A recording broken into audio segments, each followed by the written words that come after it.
full send, 2 food, tackle. That's it. That's the quiz. Very random. Well, I don't really know.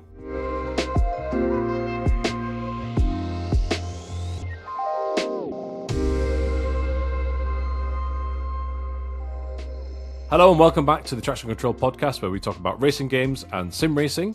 This week we're going to be discussing the new Assetto Corsa Rally multiplayer update, the return of Motorsport Manager, some of your questions, and the return of a quiz and full send dead end. As ever, let us know your thoughts in the Spotify or YouTube comments. I'm Tom, also joined by John this week, but other Tom is on his stag do in Krakow. So we're joined by, once again, the straight-talking Ross. How are we doing both? Yes, I'm very good, thank you. Good, thank you, Tom. Nice. All right, well, let's just dive straight into Assetto Corsa Rally. So, already released, a couple of days ago was the version 0.5 of Early Access, and all our thoughts or opinions, or initial thoughts or opinions, are on the website. Ross has written an article, and on our YouTube channel, the main one, where John has done a video. But now, multiplayer is out there for the rest of people. Let's have a quick talk about, go over quickly our opinions now it's settled, after creating that content, and then also what we want to see from Assetto Corsa in the future. Just, Ross, first of all, thoughts on this particular update, and I believe you had some performance issues. Yes, that was a centerpiece of my kind of experience of AC Rally, unfortunately. I just found the graphics were always kind of jerky, a little bit stuttery, and at one point the game just completely locked for me, so I was it was unplayable at a time.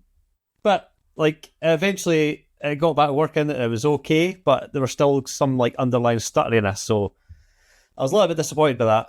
And it genuinely felt like version 0.1 ran smoother than version 0.4 and 0.5, so that was a little bit disappointing. I think the multiplayer was a success overall. And what do you think about that, John? Do you think it was smoothly implemented or not?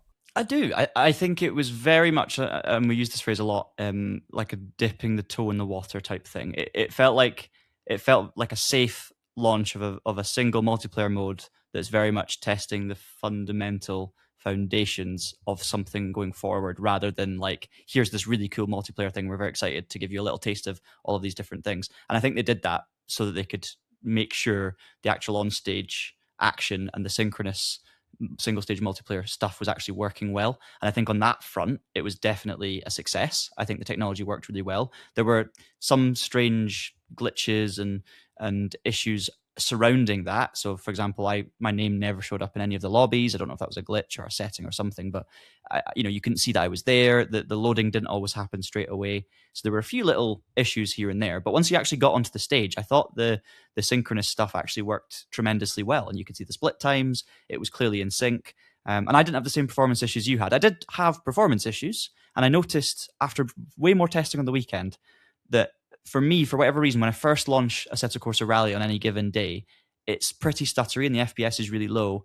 And then as it warms up almost 20 minutes into game time, suddenly the performance fixes itself and I get a solid 60 frames per second, even on higher graphics. So I'm a bit bewildered by the performance stuff, but clearly when it is working, which for me it eventually does, it's great. And the multiplayer stuff is it's a very simple but solid foundation. I didn't have any particular graphical issues like you, Ross, or performance issues there. I don't think I'm running the craziest PC at all. It's quite modest. I did have some screen tearing, but Resync switched on, resolved that. So happy for me. I basically just tweaked one setting and off I was going, and visually fine. It's early access. It does seem strange that it's going backwards a bit for you, Ross, in that respect. But this is the thing with PC gaming. It's not just like a one size fits all with certain issues with graphical fidelity, right? There's a lot of finessing and refinement that has to do across multiple different hardware combinations, right? So we're clearly still in that phase, and I enjoyed the multiplayer. I mean, I was terrible. You guys both smashed me, but it's cool. Obviously, I want to see more. As a first iteration, the actual on-stage stuff works. What I'd like to see next is additional features. So you kind of do single stages at the minute. Now, it's obvious that you'll be able to do some sort of rally with multiple stages in a row at some point. So for now, I was hoping this would be a feature of... So I feel with AC Rally, when a new update comes out, I'll try the new cars, new stages, and then I'll put it away again. Because there's no single-player career, or decent online multiplayer, let's say. I think this doesn't fix that. I think this will be I'll try the online multiplayer. Okay, there's no real sort of progression or sense of working through a rally yet. When that happens, then certainly you'll see the player numbers sustain as opposed to just spike. Anyway, we also asked recently on the Traxion website, sometimes in the news articles, we update the website every day with news articles and opinion pieces and reviews. And we're doing more polls on there. And we asked which features would people like to see in Assetto Corsa Rally the most. And actually, it was single-player career with 34% of the vote that came out top, ahead of VR, which was 24% of the vote. And then online multiplayer was in third. Well, in the end, this was before the update went live and the announcements of what was going to be included. In the end, online multiplayer is here. John, what would you like to see from this game next? I do understand it being a game that's well suited to VR, and I know a lot of people are very keen for that, because if you play in VR, you don't want to have this amazing sim sitting there that you cannot experience with your headset, especially a game like Assetto Corsa Rally, where the graphics are beautiful and the sunsets are lovely and there's no other cars to load, for example. So I do understand it. A career mode for me, and I mentioned this last week, I would absolutely love to see it, and I think it's hugely important, but I don't want to see it yet. I want to see more locations added first and more variety, because at the moment it does feel a little bit too repetitive when you're just cycling through the same stages. Now, it's getting better, of course, with every update or every second update, but yes to career mode, not too immediately. I want them to work on that a little bit longer. The multiplayer stuff, for sure, I want to see further features with that. I like the idea of being able to do staggered starts, like obviously you would have in a real rally where you're maybe setting off a minute behind your rivals, and obviously longer rallies are a hugely important element of that, something maybe that you can store statistics and look at your stage times and build up some sort of ranking or results based. I guess like create your own multiplayer career within a multiplayer ecosystem that you can work on and try and develop to give yourself a sense of purpose. I just think that I'm happy to be patient with those things, get the fundamentals right, slowly implement things one by one. I'm okay with that because I think the game's in a good enough state to justify its decision to not roll all these things out when they're not ready. But it's such a small slice of multiplayer right now. Like, you can't even change cars between stages. Like, you have to leave the lobby and create an entirely new lobby just to be able to change cars. So it's super basic, and there are some fundamental, really easy foibles that should be fixed. I mean, I would have thought actually should have been probably fixed even for this very first launch. It's that basic, but hopefully a lot of these things will be ironed out very quickly. So I'd like to see editable pace notes coming to the game. Obviously, like, we need more stages. Stages are like the most important thing for this game, I think. But being able to edit pace notes is pretty crucial, because if you go and watch our video on the version 0.5 update, you will see that John went off course from the Greek stages 3 or 4 times in one stage. Would you say, John? Too many times, yeah. Yeah. So it was like we found that 4 rights, 3 lefts, those kind of corners where it's like you're not really sure whether you should be going in like second or third gear.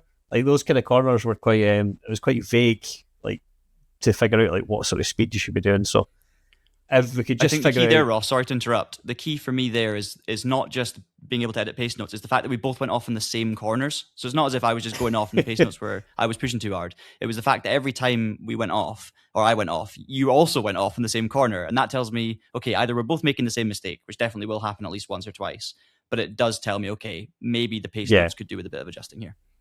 Yes, it's clearly not our fault. That's what we can surmise from this. Definitely not our fault.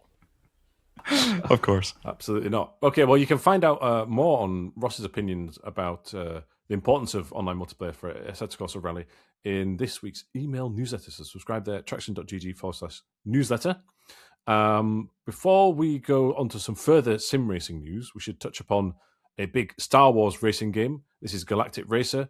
We've actually mentioned this before on the podcast, but now we've actually played it. Actually, Martin from the Traxion team has played it.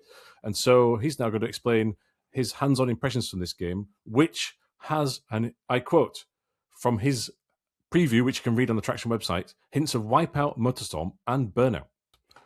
Right, so Martin, you were able to play the new Star Wars racing game. It's very interesting, very exciting. Perhaps not what our core audience is interested in per se. However, there is some nuance to this, which means that those who have played some older racing games might enjoy. So just, first of all, just give me an overview of what the game is. Yeah, so I went down to a few studios in Guildford recently. They're made up of former Criterion staff who worked on Burnout, Need for Speed. you can definitely feel the DNA in it, that's for sure. So just to explain, it's a linear track racing game set in the Star Wars universe. So it's a bit of a mix of obviously Burnout, but with sprinkles of Motorstorm and Wipeout, I would say. There's multiple ship classes. You've got, for example, land speeders. One of the developers told me it's a bit like a rally car.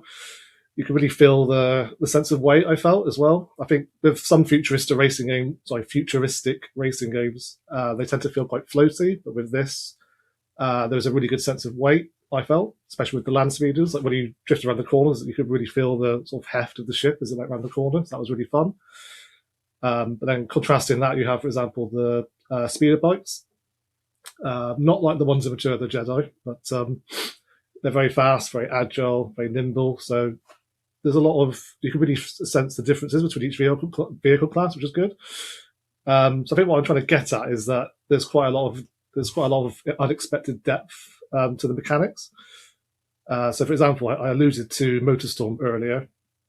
In some environments, you can cool down your boost by driving through water. And then conversely, just like in Motorstorm, if you continue boosting and overheat your engine, you'll explode if you go over the red line. So it does feel like a reference to that for sure. But yeah, I really enjoyed that. Yeah, in particular, the second Motorstorm, right? Was it Pacific Rift, yes. Yeah, yes. very much so. Yeah, definitely. And then there's a burnout element in terms of takedowns, right? Yes, that's very much at the forefront, I would say.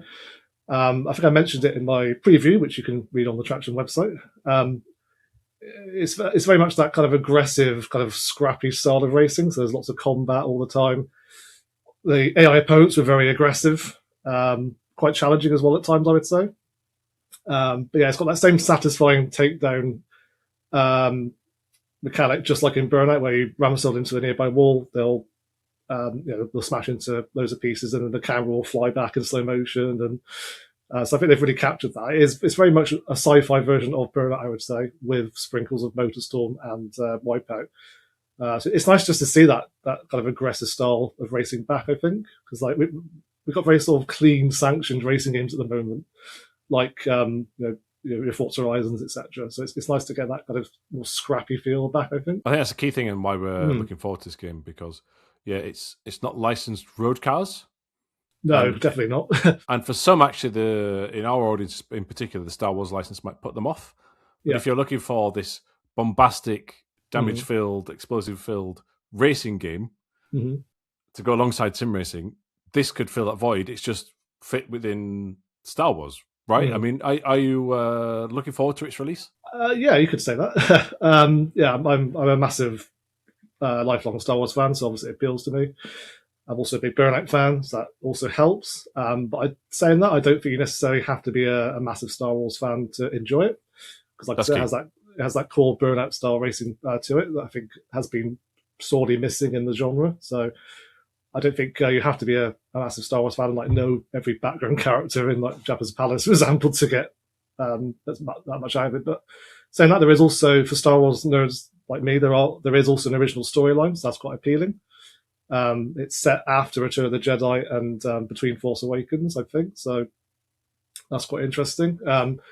They're all, from what I played, they were all original characters. I only played the first hour or so of the campaign. I think, the other interesting point as well was the fact that I don't think a lot of people realise this, but it is kind of like a roguelite. I think that was quite surprising. So I played the first act of the campaign, and it's structured where you hop from, there's like a branching path of events you can choose, and within that act you hop between different palettes, but it's not a linear path. And then if you damage your vehicle too much, you have to restart the act again. So I think that was quite interesting. But like other roguelike games, you get to keep all the rewards you earn within that act. You can use that to obviously improve your vehicle and so on. So they really emphasise how they want. They really emphasise the kind of replayability they want to achieve in it. So I think that's key. I think it remains to be seen how long the campaign is. I did try and find out, but they couldn't really say. So I think that will be key. But No, I think it's very much one to look forward to. It's certainly one of my most anticipated racing games of the year. Cool. Well, thanks very much for your time, Martin, to explain that. And Star Wars Galactic Racer releases on the 6th of October on PC and PlayStation and Xbox. So stay tuned and we'll have our full review when the time is right in a few months' time. Mm-hmm. Well, it sounds like Martin had a good time playing Star Wars, and we'll see what that game's like in fullness later this year. Let's cover a couple of news stories that happened in the recent days and weeks. Motorsport Manager 2 was announced. So I think it's been a long time since the original, which was on mobile and PC. And now there is going to be, in 2027, with mod support, a sequel, which I think has a lot of people quite excited. Yeah, I can understand why as well. I mean, I used to really enjoy Motorsport Manager on mobile at first, so I was excited for the PC version to be released. Unfortunately for me, when I bought the game and tried it, I had quite a number of game crashes and my save kind of got frozen, and I lost momentum with it, so I didn't really give it a fair test, but also it didn't really give me a fair test either. Yeah, kind of for me, it needs a bit of a clean slate on a personal level, but I think a lot of people really enjoyed that game, and I think it's a management game done well so far. Hopefully 2 can improve on that and build on it. I just always like the style of the Motorsport Manager games. I think they get the balance of gameplay pacing pretty good, so it's probably one of the best management experiences out there, and therefore a new version of that. Let's hope it's the new peak, I guess. Yeah, I think for a certain nerdy subset of the motorsport community, like a management game is manna from heaven. I never played Motorsport Manager, but I miss the F1 Manager games by Frontier Developments, and it kind of appealed to that, obviously, that hardcore nerdy side of my kind of motorsport knowledge. And I was kind of sad that it sort of ended early. So I think there's definitely a gap in the market for a management sim like that. Oh, totally. And this is non-licensed, which is good and bad. So you don't have the real names and circuits and stuff. But I mean, with the mod support, I suspect they're relying on the community will plug those gaps. And it's multidiscipline as well. So now they seem to have really focused on single-seater, let's say Formula One style stuff from this initial unveil with the screenshots. So maybe that's leaning into the fact that they know, well, yeah, we all know that F1 Manager met its sad demise. But there is other types of motorsport in there, and there is a strong community around the original still. So, let's see how that kicks on next year. Something that's happening this year is a second official FIA endorsed and run esports sim racing competition available for anyone with a PC to enter. This is the the name escapes me. It's called the FIA Esports European Hillclimb Cup. That was too convoluted there, so I couldn't quite remember it. This is going to be on Race Room, and it's going to be with the lesser-spotted Judd V8 Hillclimb car, which has a body loosely based on a BMW, which is free, but you can only add it to your account at certain times when Race Room decides, which is quite interesting. And the fictional Race Room Hillclimb circuit, which is a paid DLC, although when this competition goes live, anyone can enter for free. So Race Room's completely free to download, as long as you've got a PC and a wheel. Away you go. It's going to be online qualifying, and then there'll be an in-person finale in Luxembourg in October. Ross, what do you think about FIA being involved in esports? Sim racing competitions? Well, I don't really know, to be honest. It's good that obviously the motorsport governing body, is getting involved in sim racing and is taking it seriously, is sort of giving its patronage towards it. But I just wonder what the motive is behind it. Is it purely just to encourage people to get involved in motorsport? Do they see that sim racing is like some sort of entry level kind of breeding ground for Formula 1 stars of the future? I struggle to see the kind of what's in it for them type thing. But obviously they are pushing for partners to kind of promote and launch more sim racing events in the future. So yeah, I'm keeping an eye on it. I don't know what to make of it just yet, but yeah, I'm excited to see what's happening. If I was to put my FIA cap on, I think you may have hit the nail on the head with getting folk into motorsport. Obviously, I think it's good for FIA to have a presence in the sim racing world, because so many, especially young potential future racing drivers, are getting their fix through sim racing or getting introduced to the sport through sim racing. It's a new alternative to go-karting that's a lot more affordable. I think if you look at the choices being made, as Tom alluded to, Race Room is free to enter. Yes, you do need to have it on a PC, but graphically it's not the most challenging game to run. You can play Race Room on a relatively budget level PC, so it's probably one of the more accessible sims out there. And of course, this car and hill climb combo will be free throughout the competition. And then hill climbing as a sport is also one of the most accessible forms of motorsport. You can enter pretty much any car into a hill climb event. It's more affordable than circuit racing. It's cheaper entry fees. So it is an accessible form of racing at a budget level. So maybe this is their way of going, hey, this is the easiest way for people to get in and try out a sim racing competition. And it's then the easiest discipline of racing to get hooked on. But what the FIA get from that part, I'm not entirely sure. The FIA have their kind of Hill Climb Masters event every year, which is amazing, but a lot of the grassroots stuff isn't related to the FIA at all. It's more, for example, in the UK, it'll be, it would benefit Motorsport UK more than the FIA, let's say. So it's intriguing for sure, but I think it's a good choice to do it on this platform and in this way. And I think it's a really cool combo, by the way. It's great fun to drive. Yes, well, we'll see how this develops. I think for now, it's only a good thing because I think it elevates sim racing competitions because of just the cachet that comes with it. In a time when a lot of these are struggling or closing down or becoming less relevant, it seems. And here comes the FIA now. There's no word here on like prize pools and things like this. I think this is just meant to be an accessible entry point. For example, why it's completely free to enter unless you provided you own a PC. And we did a little poll on this as well on the website. At the bottom of the news story, and 84% people said they were in favour of FIA or interested in taking part in FIA-run competitions. So it is very favourable at the minute, but you've got to see how it plays out. Of course, this goes alongside the FIA Esports Global Rally Tour using Assetto Corsa Rally.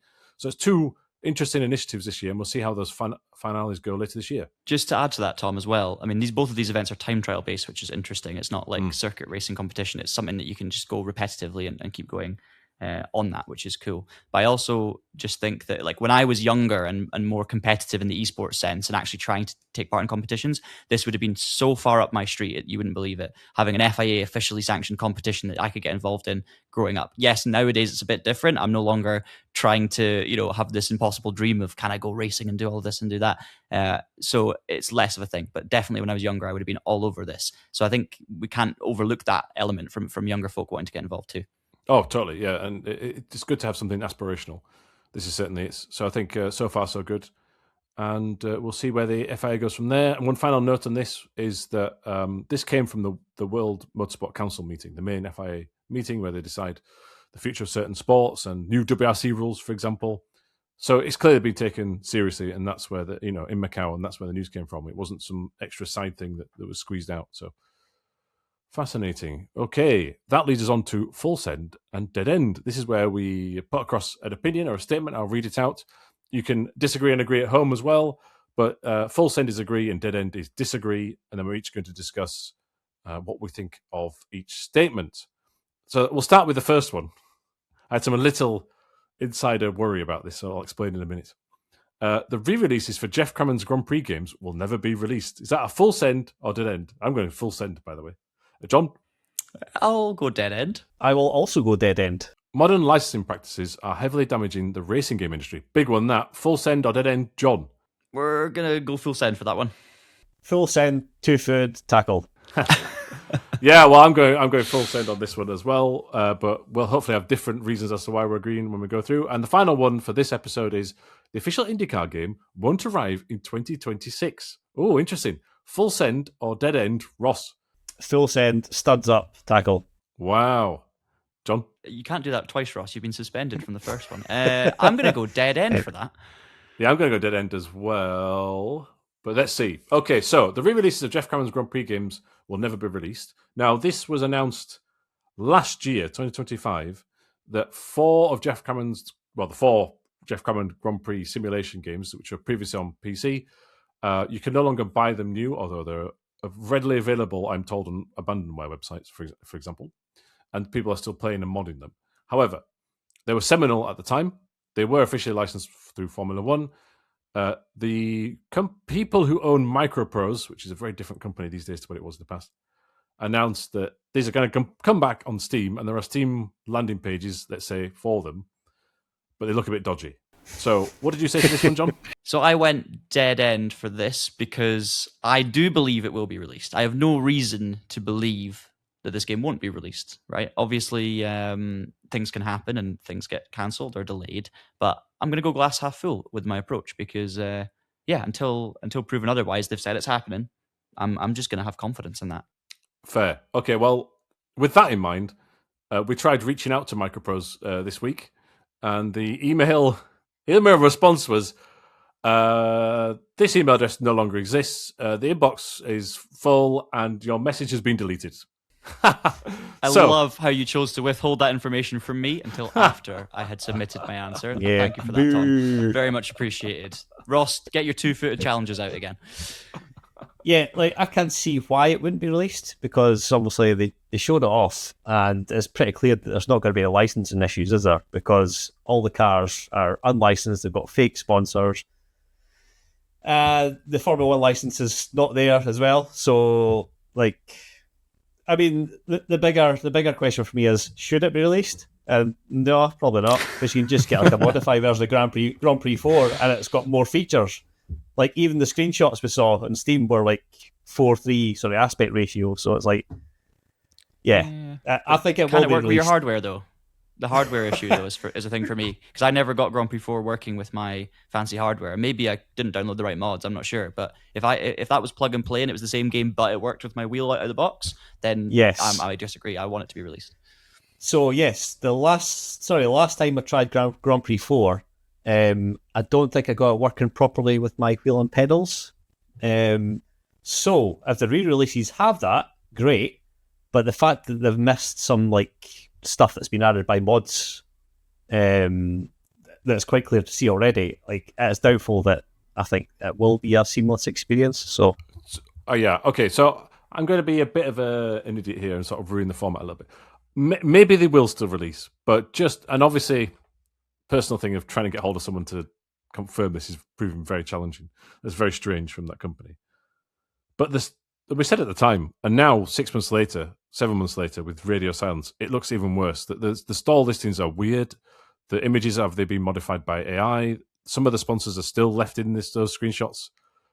So like brand names that need to be removed still exist. Others are fake and look terrible.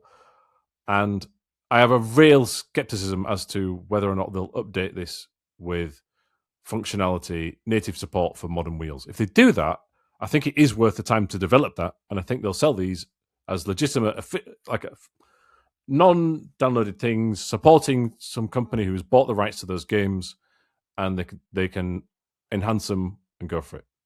I just think it looks like a cash grab at the minute, and it looks really dodgy. So there we go. So let's return to this in a few months. Yeah. Okay, and then we said modern licensing practices are heavily damaging the racing game industry. Now, I feel we've all went full send, and I feel this could be a whole topic for another time. But I'm interested to know as to what you thought about this one, Ross. Well, it's interesting because I had a conversation with Niels Huysingveldt recently, and he spoke about the kind of simpler times of sim racing when licensing was like a bit more relaxed. And the example he gave was obviously the Historics mod for R Factor, which was interestingly based on GT Legends, which was like a standalone release by Simbin on PC. So what happened there was the mod creators got permission from Simbin to use the car models, therefore the licenses for all these cars, in this R Factor mod, on the proviso that those installing the mod on R Factor were obliged to do a CD check. So you had to have GT Legends to use the mod on PC. So like that kind of harks back to when licensing was maybe a bit simpler and a bit more straightforward, and it's like a common goal just to create like good products and show off brands in their best light. So it's not really like that anymore, is it? It certainly isn't. It's a lot more complex, and from what we hear from certain venues and cars, more expensive and a lot more conditions involved. John? Yeah, I did go full send. My only kind of reticence there is the word heavily, heavily damaging. I think racing game industry would survive if licenses were dumped altogether, right? If everyone went for like a kind of unlicensed approach where you create something that's a bit like something else, like we see a lot of indie developers do, I don't think racing games would suddenly disappear and no one would buy them. I just think overall it damages the racing game industry because of how much money is being spent on securing licenses in order to compete with others who have been able to secure licenses. And I think that the pricing, thanks to subscription models and modern pricing for everything, has just gone up so high. Licensees are now have a bigger understand, or I don't know if licensee is the right word. Whoever the circuits or the cars or the manufacturers that give out the licenses, I think they are now looking to, they know more about the industry. They know that they can get something from this, and therefore everyone's going to be trying to do the same thing in order to get some money. And it's like, I guess it's how the industry works. It's how racing circuits survive based on income as well. So I understand it, but I do think it's heavily damaging the chances for smaller companies or smaller racing game developers who maybe don't have the financial backing to go out and just splash out on big licenses. Yeah, you raised an interesting point there about heavily damaging. So I'm actually pro licensing. I'd like official content. I'd like the games to be represented in proper ways. I also think intellectual property is really important and it should be respected. And sometimes some specific modding practices I see online, are really surprising for me. How they allowed to exist on the internet still, and maybe they won't be. Things like this. On the flip side, let's not take the mickey. Like, some of the licensing figures we've heard for racetracks are just ridiculous.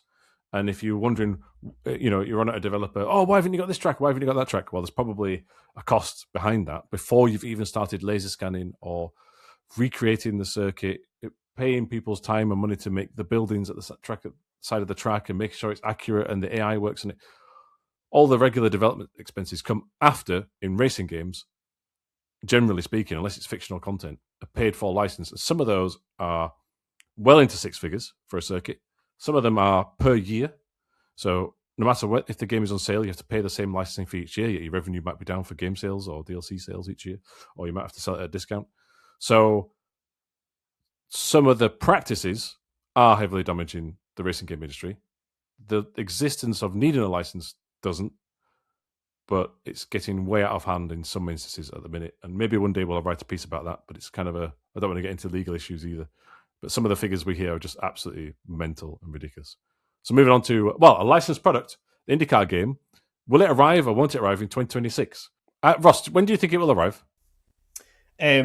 So, to change my answer, because I misunderstood the format, I don't think it'll arrive in 2026 because I believe they've missed the prime opportunity to promote the game, and that's obviously the Indy 500 back in May. So, with the IndyCar season almost come to a close now, I think they missed the boat in terms of promotion. So that's why I think it's going to be 2027. But yeah, I base that on absolutely nothing. So I went the other way to both of you for a couple of reasons. I think iRacing don't seem to be the most fussed when it comes to promotional opportunities and timings. I think they have faith in their products that they will just launch something when it's ready or when it feels right, and it will do the business.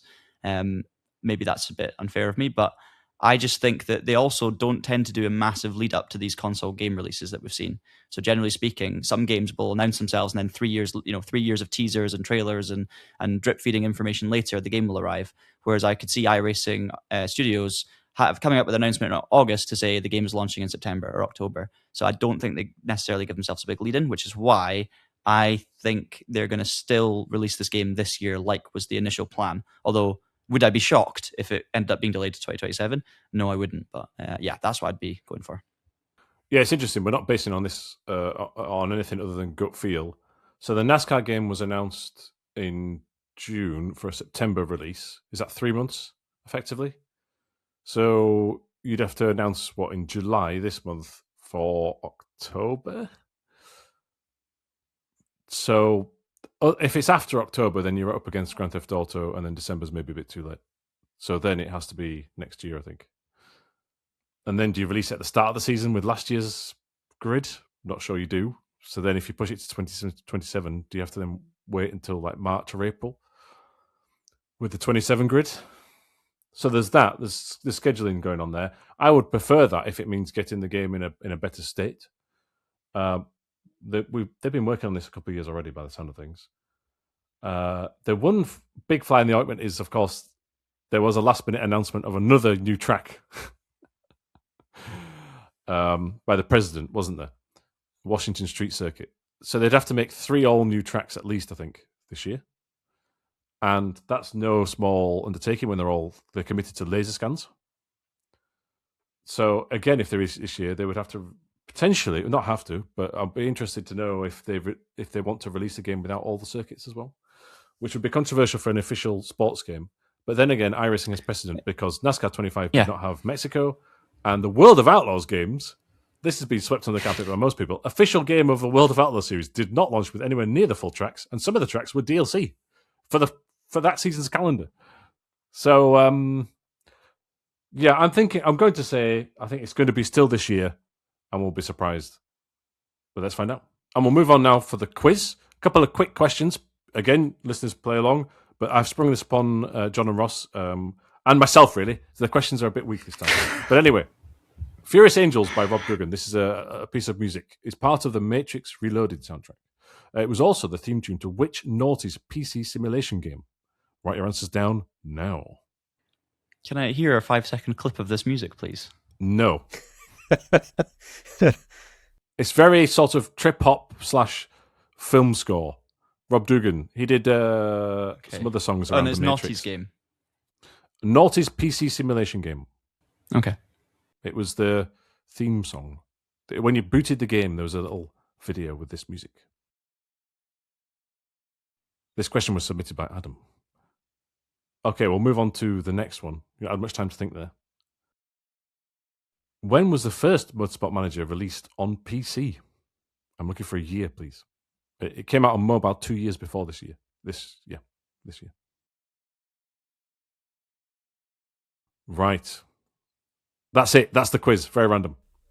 But the first question is related to what we were talking about earlier. So, Ross, what was your answer for that one? I've not got an answer. Okay. I've no idea. John, have you got a Naughty's PC simulation game? I do. No, I've got an answer based on your description of the kind of, what was it you said? Hip, trop, funk. Trip hop. You came up with trip hop, beautiful genre. And I went Grand Prix 4. Oh, John, you're so close. It's Grand Prix 3. Oh, what a shame.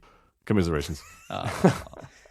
I'm happy with that. Well done, Tom, for your beautiful description, because I don't actually know what this piece of music is based on the name. So, yep.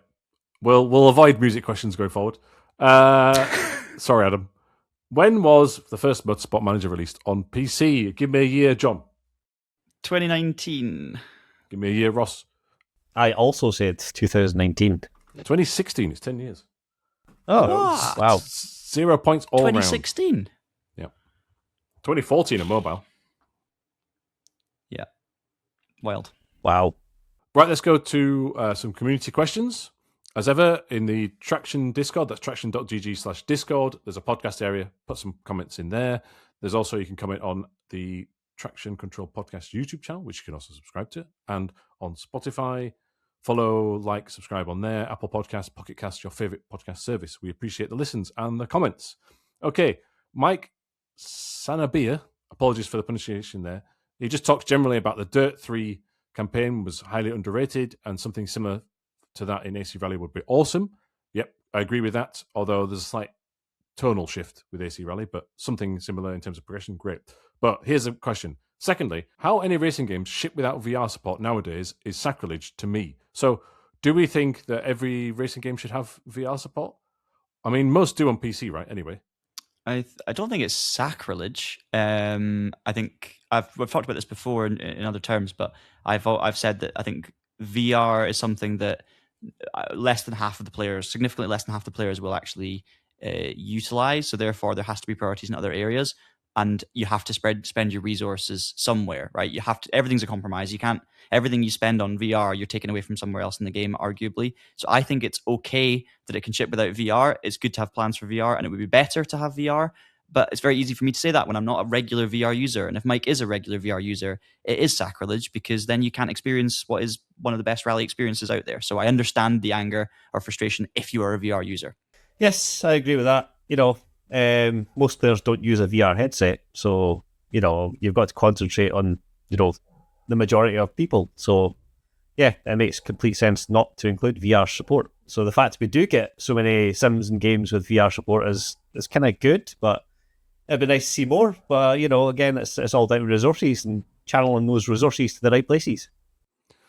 Totally. And actually, I started this by saying not most games on PC do come with VR, but of course, Assetto Corsa Rally we were talking about earlier doesn't yet. And in our poll, that was the second most requested feature. So it goes to show that there is still demand out there, but you're right, the player numbers don't necessarily align with the sentiment online sometimes. And there's just very quickly on Mike's sorry, Tom. Just very quickly on Mike's comment, the first part as well. Dirt 3 campaign I've been playing through recently on stream, and it's great fun, really good fun. I'm not sure how it would work in AC Rally because it's multidiscipline, whereas AC Rally is very focused. But I agree with you. Highly underrated, and it would be awesome to see something similar in some capacity. Sorry, I agree with that as well. Like the career mode in Dirt 3 was fun. You know, it was good to do like random sort of gymkhana events and just chuck cars around. But AC Rally, you can't really have that. You know, you don't have that dude bro sort of aesthetic going on. So yeah, totally different game. Yeah, but something similar in terms of structure would be nice. Okay, I'll just go cover off this next one really quickly. Arb11 says NASCAR 25 was a huge disappointment. Get away from the console game stupidity. Make a PC NASCAR game simple. I'm afraid that it already exists, right? It's called iRacing. It's just behind a subscription, but that's it. If you want PC NASCAR game, you'll have to go the subscription route.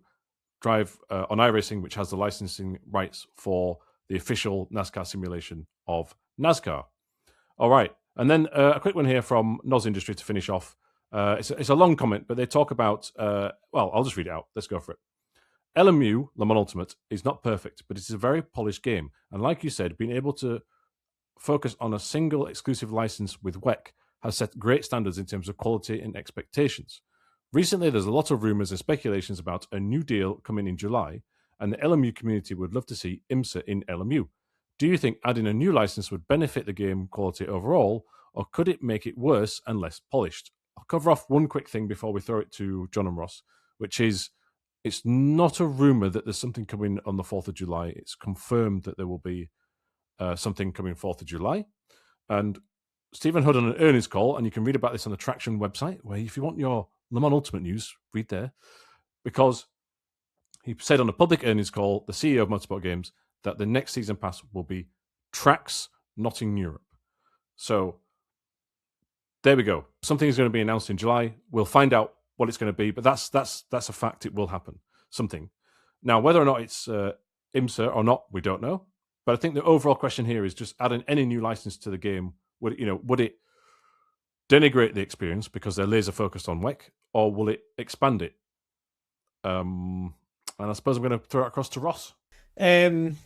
Well, if we take the example of IMSA and LMU, it's not going to take anything away from the actual game itself in terms of polish, I don't think, because they use pretty much the same cars, don't they? So it's just basically adding tracks and possibly some rule tweaks and stuff like that. So I don't think it'll take anything away from it.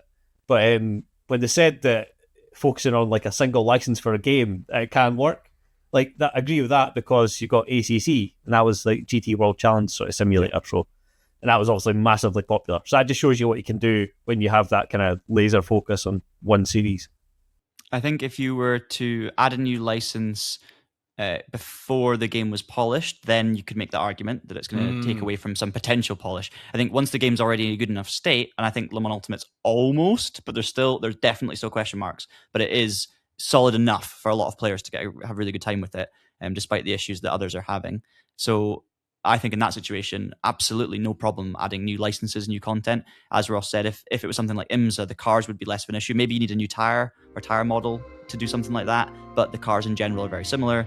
Obviously, the tracks would be a lot of work. So even with a new license for something like IMSA, you would still need different to actually work on the tracks a lot. But there's no downside to adding a new license to a game. It doesn't take away from anything else other than resource on future things to be added. So if the game still needs polish, then you can make the argument. So yeah. I would counter that slightly in that it's saying there is a downside to adding an additional license to the game if it is significantly different. So in this specific instance, if it was IMSA, then they're very similar cars, like we said, it's just the tracks. But if you're adding like, I don't know, rallycross to it or something, then that does yes, please, massively impact the game. Yeah. And sounds by the way, someone outside was very happy about that with some horn beeping there with that suggestion. Yeah, that was outside. I don't know what was going on. And another thing on that, if you expand to lots of different categories and different licenses, you are actually also spreading the player base. So, you may have less players in a hypercar or WEC GT3 lobby, and you might have lots of small pockets of players doing different things. So you got to watch out for that as well. Yeah, that's a good point. I think sometimes you do see that with iRacing a bit, with its disparate content, spreading the user base far and wide. Well, anyway, on that note, we'll end this particular podcast. Thank you very much for joining Ross and John and Martin for the Star Wars bit. And as ever, we really appreciate the likes and the comments. We see those growing, so really appreciate that for those who watch and listen. Don't forget the Traxion website. Follow us on social media at traxion.gg, and we'll be back next week.